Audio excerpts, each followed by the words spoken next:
முருகன் இடைக்கோடும் ஓம் சாந்திமயம் முருகன் இடைக்கோடும் ஓம் சாந்திமயம் எல்லாம் செய்யக்கூடிய காட்சியை பார்க்கிறோம்.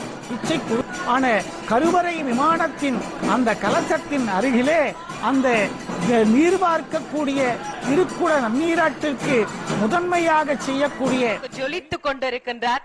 அந்த அற்புதமான ஆதித்த ஒளியிலே இந்த தங்க விமானத்தை நாம் அப்படி பார்க்கும் போது எவ்வளவு அழகா எவ்வளவு ஆனந்தமா அத்தனை கோடி சூரிய பிரகாசத்தோட சுவாமி காட்சி தர்ற.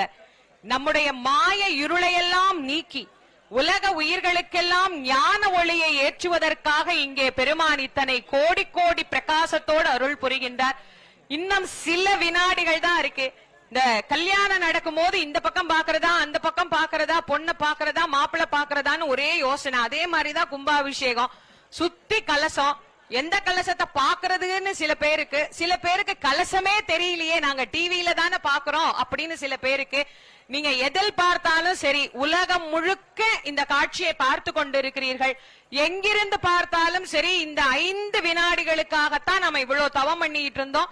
எல்லாரும் உங்களுடைய சிந்தையை ஒருநிலைப்படுத்தி மனதை ஒருநிலைப்படுத்தி முருகப்பெருமானுடைய அற்புதமான அந்த நாமங்களை சொல்லணும். கலசம் வருவதற்கு கொஞ்சம் வழி விடுங்க. கலசம் வருவதற்கு கொஞ்சம் வழிவிட்டு நில்லுங்க. காவல்துறை